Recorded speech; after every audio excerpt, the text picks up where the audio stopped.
Hi friends, good evening. நான் doctor Pradeep, லண்டனில் பீடியாட்ரிஷனாக work பண்ணிகிட்ருக்கேன். இப்போ நம்ம பார்க்க போகிற டாபிக் வந்து பீடியாட்டிக் செப்சிஸ். பீடியாட்டிக் செப்சிஸ் நீங்கள் வந்து உங்கள் ரொட்டீன் ப்ராக்டிஸில் ஈஸியாக நீங்கள் வந்து உங்களுக்கு ஒரு ஓபி கேஸாகவே வரும். ஸோ அதை ஐடென்டிஃபை பண்ண தெரியணும். இம்மீடியட்டாக அதுக்கான ஸ்டெப்ஸை நீங்கள் எடுக்க தெரியணும். ஓகே. ஸோ இதை பொறுத்த வரைக்கும் இதில் என்ன ரெட் ஃப்ளாக்ஸ் இருக்குதுன்னு பார்க்கணும். அந்த ரெட் ஃப்ளாக்ஸ் தெரிஞ்சிச்சுனாலே அதை உடனடியாக நம்ம ஐடென்டிஃபை பண்ணி அடுத்தடுத்த ஸ்டெப்ஸை கேரி ஆன் பண்ணிடலாம்.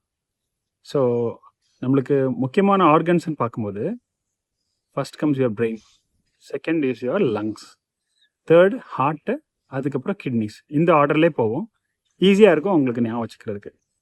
ஸோ மோஸ்ட் இம்பார்ட்டன்ட் ரெட் ஃப்ளாக்னு சொல்கிறது என்னன்னு கேட்டிங்கன்னா, சிக் லுக்கிங் சைல்டு. அந்த லுக்கே வந்து பார்த்திங்கன்னா ஒரு செப்டிக் லுக்குன்னு சொல்லுவாங்க. Child is very dull, extremely sleepy, very lethargic, எலும்பவே இல்லை, தூங்கிக்கிட்டே இருக்குது சைல்டு, டிஃபிகல்ட் டு அரவுஸ், அப்புறம் not responding at all. So இந்த மாதிரிப்பட்ட ஒரு பிரெயின்லேயே வந்து சர்க்குலேஷன் காம்ப்ரமைஸ் வந்துருச்சு சைல்டு. ரொம்ப அது வந்து most important red flag. First important red flag வந்து அதுதான். அது இருந்தாலும் நீங்கள் ஐடென்டிஃபை பண்ணிடணும். இது very important red flag. Second comes your lungs, not the heart. மறந்துடாங்க, லங்ஸ். ஏன்னா சேச்சுரேஷன் ட்ராப் ஆகிறது வந்து செகண்ட் இம்பார்ட்டன்ட் ஃபைண்டிங். டெக்கிப்னிக்காக இருக்கும் சைல்டு, பட் சேச்சுரேஷன் ட்ராப் ஆகுது, லெஸ் தேன் 90 போகுது அப்படின்னாலே இது வந்து ஒரு இம்பார்ட்டன்ட் ரெட் ஃப்ளாக். அதுக்கு காரணம் வந்து respiratory failure is the most important cause of cardio respiratory arrest in children. Okay, உங்களுக்கு தெரிஞ்சிருக்கும். கார்டியாக் இஷ்யூ கிடையாது. நிறைய சில்ட்ரன் ரெஸ்பிரேட்டரி டிஸ்ட்ரெஸ் வந்து அதுக்கப்புறம் ரெஸ்பிரேட்டரி ஃபெயிலியர் போய் then they will go for cardio respiratory arrest. So respiratory comes second in children, in pediatric age group. அடல்ட்ஸ்க்கு வேறு மாதிரி. ஸோ இதோட கட் ஆஃப் நம்மளுக்கு தெரியும். ரெஸ்பிரேட்டரி ரேட் பார்த்திங்கன்னா ஹையாக இருக்கும். 60, 50, 40 ஏஜ் குரூப்புக்கு தகுந்த மாதிரி நம்மளுக்கு தெரியும். Less than 2 months 60, 2 to 12 months வந்து 50, மோர் தேன் 12 months வந்து 40 ரெஸ்பிரேட்டரி ரேட். ஓகே, அது நம்மளுக்கு தெரியும். வேறு ப்ளஸ் கிரண்டிங் இருக்குது. சேச்சுரேஷன் ட்ராப் ஆகுது, கிரண்டிங் இருக்குன்னா அது வந்து ஒரு பொட்டன்ஷியல் ரெட் ஃப்ளாக். தென் வேறு என்ன, அப்புறம் ஹார்ட் ரேட் டாக்கிகார்டியா இருக்கும். அஃப்கோர்ஸ் டாக்கிகார்டியா வந்து டாக்கிகார்டியாவில் என்ன பிரச்சனைன்னு பார்த்தீங்கன்னா, அது சின்ன இஷ்யூ இருந்துச்சுனாலும் அந்த ஹார்ட் ரேட் ஹை ஆகிடும். பேபி அழுதுகிட்டே இருக்குது, கண்டினியூஸ் க்ரை இருக்குது, then there will be raised heart rate. Pain இருக்குனாலும் ஹார்ட் ரேட் கூடும். சைல்டு செப்டிக்காக இருந்தாலும் ஹார்ட் ரேட் கூடும். பாருங்கள், எல்லாத்துக்குமே வந்து ஹார்ட் ரேட் வந்து இன்க்ரீஸ் ஆகும். ஸோ நீங்கள் ஹார்ட் ரேட்டை வந்து அடுத்த ஒரு தேர்ட் ஃபேக்டராக தான் எடுத்துக்கணும். Then comes your kidneys. Decreased urine output for 18 hours. Last 18 hours வந்து சைல்டு யூரினே பாஸ் பண்ணலான்னு சொல்கிறது ஒரு ரெட் ஃப்ளாக். ஸோ இப்படி தான் நீங்கள் வந்து அசஸ் பண்ணணும். செப்சிஸ் நீங்கள் ஐடென்டிஃபை பண்ணுறீங்கனாலே, அஃப்கோர்ஸ் பேபிஸ்க்கு பார்த்தீங்கன்னா hypothermia, okay, temperature less than 36 degrees வந்து ஒரு ரெட் ஃப்ளாக். வேறு child will be having fever, rash, meningococcal ரேஷ்லாம் வந்து இங்கே பார்க்க முடியும். யூகேயில் பார்த்தீங்கன்னா மெனிங்கோகாக்கல் ரேஷ் பார்க்க முடியும். அது இருந்துச்சுனாலும் இம்பார்ட்டன்ட் ரெட் ஃப்ளாக்.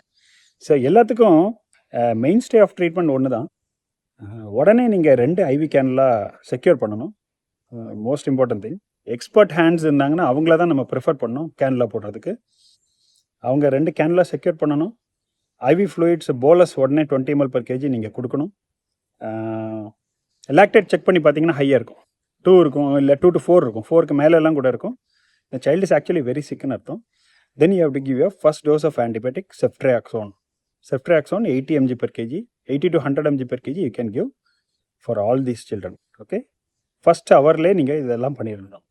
IV கேன்லாம் போட்டணும், போலஸ் கொடுக்கணும், 20 ml/kg normal saline, IV ceftriaxone கொடுக்கணும். சப்போஸ் வேறு ஏதாவது ஒரு பெரிய டெர்ஷரி கேர் சென்டருக்கு நீங்கள் இந்த சைல்டை ரெஃபர் பண்ணுறீங்கன்னா கூட இதெல்லாம் நீங்கள் பண்ணிவிட்டு ரெஃபர் பண்ணுறது பெஸ்ட். அது that will save the child. Okay, இதில் முக்கியமாக நம்ம ஃபஸ்ட் ஹவரில் நீங்கள் செஃப்ட்ரியாக்சோன் கொடுக்க வேண்டியது is the most important thing. முடிஞ்சால் சாம்பிள்ஸ் எடுத்துருங்க, full blood count, CRP, blood culture, coagulation, plus வேறு ரீனல் ப்ரொஃபைல், LFT, இதெல்லாமே நீங்கள் எடுத்துக்கிட்டு அதுக்கப்புறம் செஃப்ட்ரியாக்சோன் ஸ்டார்ட் பண்ணுங்கள். ஒரு டோஸ் கொடுத்துட்டு அதுக்கப்புறம் ரெஃபர் பண்ணுறா இருந்தால் அதுக்கப்புறம் ரெஃபர் பண்ணுங்கள். ஃப்ளூயிட்ஸ் வந்து சப்போஸ் மேனேஜ் பண்ணுறீங்க, 40 ml per kgக்கு மேலே ரெக்குவயர்மெண்ட் இருக்குது ஃப்ளூயிட்ஸ் அப்படின்னா you have to go for inotropes. இவ்வளோ தான் சிம்பிள். இவ்வளோ தான் பண்ணிக்கிட்டே இருப்பாங்க எல்லா பெரிய இன்ஸ்டிடியூஷன்லேயும் டெர்ஷரி கேர் சென்டர்லேயும் இது தான் பண்ணிக்கிட்டே இருப்பாங்க. ஃப்ளூயிட் வந்து 40 ml per kgக்கு மேலே போச்சுன்னா you have to start dobutamine, noradrenaline or adrenaline depending upon your blood pressure. Okay, yeah எல்லாமே கவர் பண்ணிட்டோம். நம்மளுக்கு ரெஸ்பிரேட்டரி ரேட் கட் ஆஃப் தெரியும், ஹார்ட் ரேட் கட் ஆஃபும் ஞாபகம் வச்சுக்கிறது நல்லது. அது வந்து லெஸ் தேன் 1 year பார்த்தீங்கன்னா 160, 1 year வரைக்கும் 160 heart rate is normal. 2 years to 3 years வந்து 150, 4 years வந்து 140. ஓகே, தென் 5 years வந்து 130, 6 to 7 years 120, அப்புறம் 8 years to 11 years, அதாவது பீடியாட்டிக் ஏஜ் குரூப் வந்து 11 years வரைக்கும் நம்ம சொல்லுவோம் 115. இதுவும் எக்ஸ்ட்ரா ஞாபகம் வச்சுங்க, ரொம்ப ஹெல்ப்ஃபுல்லாக இருக்கும் ப்ராக்டிஸ்க்கு. வேறு என்ன, பீடியாட்டிக் செப்சிஸும் சீஷர்ஸும் எபிலெப்சி, இந்த 2 கண்டிஷனில் மட்டும்தான் சேச்சுரேஷன் நார்மலாக இருந்தாலும் நீங்கள் 100% ஆக்சிஜன் கொடுக்கணும். ஓகே, ஹை ஃப்ளோ ஆக்சிஜன் நீங்கள் வந்து கொடுக்க வேண்டிய 2 சிச்சுவேஷன் இது. சேச்சுரேஷன் நார்மலாக இருந்துச்சுன்னா கூட பீடியாட்டிக் செப்சிஸ்லேயும் சீஷர்ஸ்லேயும், பீடியாட்டிக் சீஷர்ஸ்லேயும் you have to start on high flow oxygen. மறந்துடாதீங்க. See you guys in another video. Bye bye.